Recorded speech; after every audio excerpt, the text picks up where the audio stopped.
we gonna play now? Ready for the show? I'm about to take down, you already know. Get the fuck out of my face now, yeah you got. Hello guys! Bagong vlog na naman guys.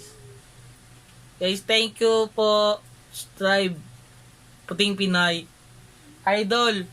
Idol po kita. Thank you sa lahat. Thank you po.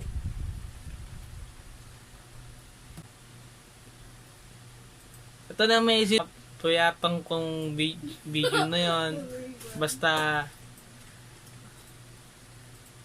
po, kayo po ang idol ko. Kasi ikaw ang number 1 sa fans ko. Ikaw po ang fans ko po. Guys, let's go guys. Panoorin natin to. The Battle of Yuntong. Philippines versus China. Talong China. Let's go guys. Panoorin natin. In honor of those who sacrificed their lives for freedom, proudly presents The Battle of Yultong, a story of how Filipino troops braved a sea of Chinese soldiers during the Korean War. The Korean War began on June 25, 1950, when North Korea, backed by China and the Soviet Union, crossed the border into South Korea in an attempt to capture its capital, Seoul. In response, the United Nations Security Council, through the formation of the United Nations Command, ordered the deployment of military forces to stop the invasion. On August 7, 1950, President Elpidio Quirino, with approval from Congress, sent 7,420 Filipino combat troops to fight in South Korea.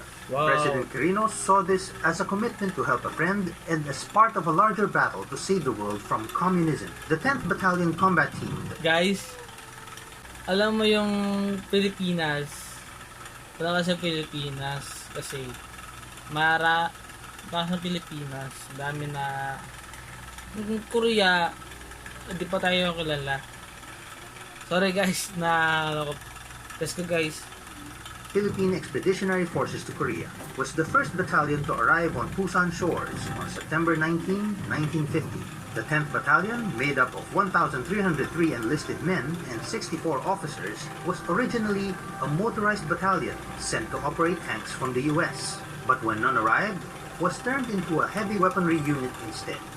On the night of April 22, the 10th Battalion, as part of the US 65th Infantry Regiment of the US 3rd Infantry Division, was attacked north of Yeoncheon by a large force of Chinese and North Korean soldiers.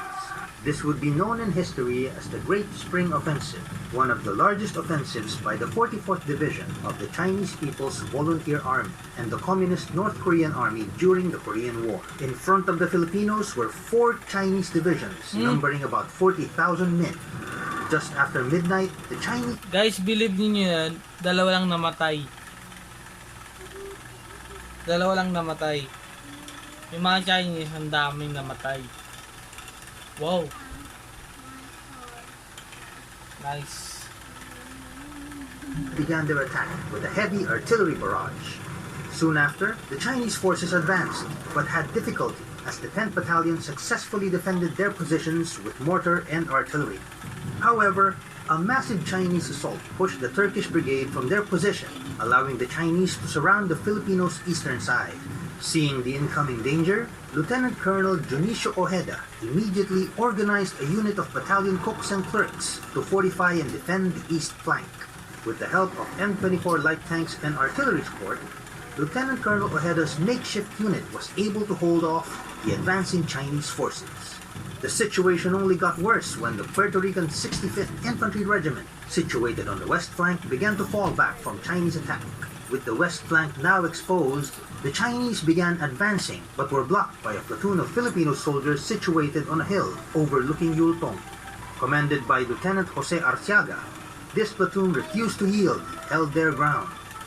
This gave Lieutenant Arciaga's company commander, Captain Conrado Yap, enough time to mount a counterattack. The counterattack successfully extracted the trapped platoon from the hill and also stopped the Chinese from further advancing. But sadly, Lieutenant Arciaga and Captain Yap were killed during the fight. In the early morning of April 23, Lieutenant Colonel Ojeda led the second counterattack using M24 tanks. This caught the Chinese off guard and pushed them away from the hill they were trying to seize. The Filipinos fought until midday before it was ordered to withdraw and link up with the rest of the division in the south. 15 Filipino soldiers died. 26 were wounded, and 14 were missing in action, while the Chinese and North Koreans lost around 500 soldiers. The 10th Battalion's effort at Yultong allowed the U.S. 3rd Infantry Division to successfully withdraw from the battlefield, which would later on prove to turn the war in favor of the Allies. 2 weeks later, the Communists began ceasefire negotiations after suffering more heavy losses. For the next 2 years, the Korean War was mostly battled from hilltops until a ceasefire was finally declared. Out of the 7,420 Filipino soldiers sent, 113 were killed, 313 wounded, 15 missing, and 41 held as prisoners of war.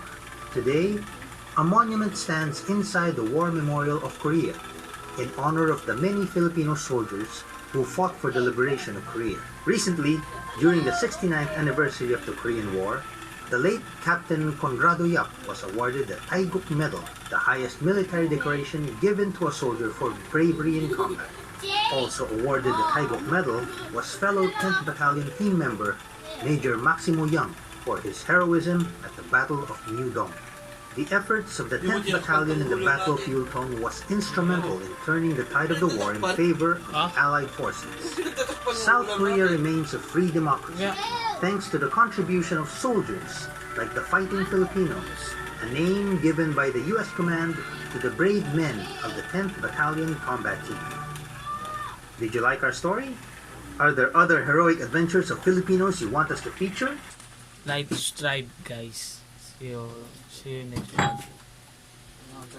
Always do it on my own, so I gotta get through it. And the only thing I know is to love what I'm doing. Never give up, never slow, till I finally prove it. Never listen to the no's, I just wanna keep moving. Keep my head up when I act, head up, that's a fact.